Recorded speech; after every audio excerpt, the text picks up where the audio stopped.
बिस्मिल्लाहिर्रहमानिर्रहीम। अस्सलामु अलैकुम वरहमतुल्लाहि वबरकातुहू। आज के सबक में हम सीखेंगे कुरान करीम में किन किन तरीक़ों से वक़फ़ किया जा सकता है। और एक हरकत ऐसी है, अगर वो किसी लफ्ज़ पर आए तो हमने एक ही तरह से वक़फ़ करना होगा, फिर चाहे वो लफ्ज़ किसी भी तरह लिखा हो। तो आज का सबक बड़ा दिलचस्प होने वाला है और बहुत सारी कीमती मालूमात मिलने वाली है। सबक को ध्यान से सुनिएगा। सबक शुरू करते हैं। बिस्मिल्लाहिर्रहमानिर्रहीम।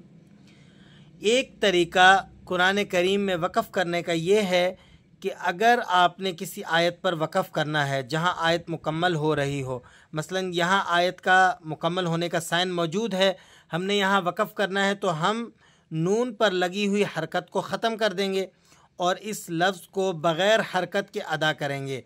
मसलन देखिएगा, यातदूना ये लफ्ज़ था, यातदूना नून ज़बरना के साथ, लेकिन हम जब यहाँ वक़फ़ करेंगे तो इसे पढ़ेंगे वकानू यातदून। एक तरीका वक़फ़ करने का कुरान मजीद में ये है। और दूसरी वो हरकत कि जब वो किसी आयत के आखिर में आती है तो हमने एक ही तरह से वक़फ़ करना होता है, चाहे लफ्ज़ किसी भी तरह से लिखा हो। वो हरकत है दो ज़बर की। इसके बारे में ज़रा तफसील से समझाऊंगा और इसको समझिएगा गौर से।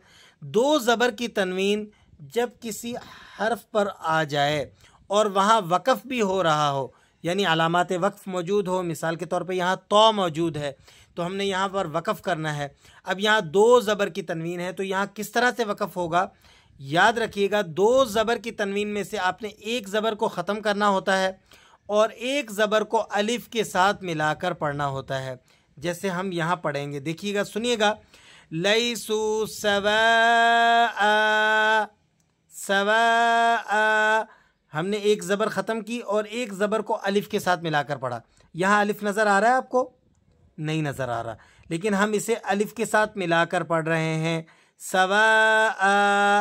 अब एक और मकाम को देखिएगा, इस लफ्ज़ को देखें, यहाँ पर दो ज़बर की तनवीन लगी हुई है, अलामात वक़फ़ में से तो मौजूद है, यानी हमने वक़फ़ कर लेना है। यहाँ पर दो ज़बर की तनवीन पर वक़फ़ करना है, एक ज़बर को ख़त्म करना है और एक ज़बर को अलिफ़ के साथ मिलाकर पढ़ना है। लेकिन यहाँ तो या लगी हुई है, फिर क्या करें? तो मैंने आपको बताया था कि एक हरकत ऐसी है, अगर वो किसी हरफ पर आए और वहाँ वक़फ़ हो तो हमने एक ही तरह से वक़फ़ करना होता है, चाहे वो लफ्ज़ किसी भी तरीके से लिखा हो।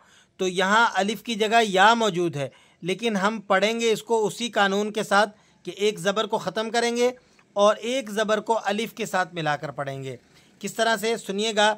इल्ला अज़ा, इल्ला अज़ई, इस तरह से नहीं पढ़ेंगे, बल्कि इसे अलिफ़ के साथ मिलाकर पढ़ेंगे। लन यगुर्रुकुम इल्ला अज़ा। और दो ज़बर की तनवीन की ऐसी भी मिसालें आपको कुरान मजीद में नज़र आएंगी जहाँ अलिफ़ बेआइनी ही बज़ाते ख़ुद मौजूद भी होगा।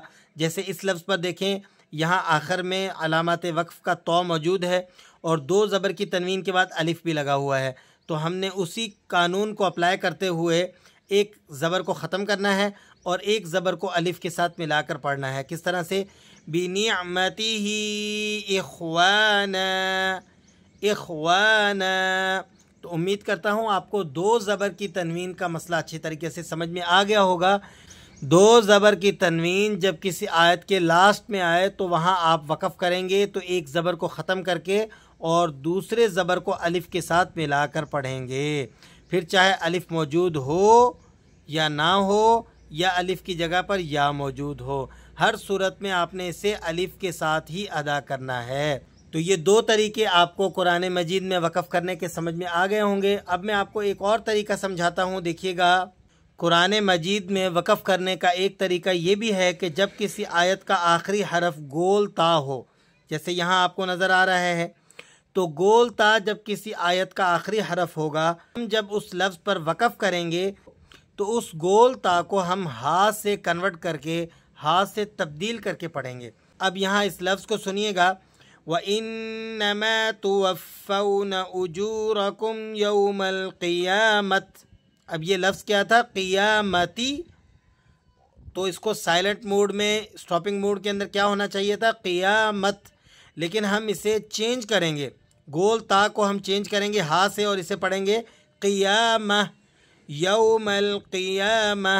تو وقف کرنے کا ایک طریقہ یہ بھی ہے کہ گول تا کو سٹاپنگ موڈ میں ہا سے چینج کر دیا جاتا ہے۔ تو یہ 3 طریقے ہم نے قرآن مجید میں وقف کرنے کے سیکھے۔ امید کرتا ہوں آج کے سبق سے آپ کو فائدہ ہوا ہوگا۔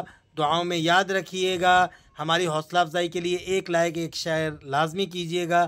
السلام علیکم ورحمۃ اللہ وبرکاتہ۔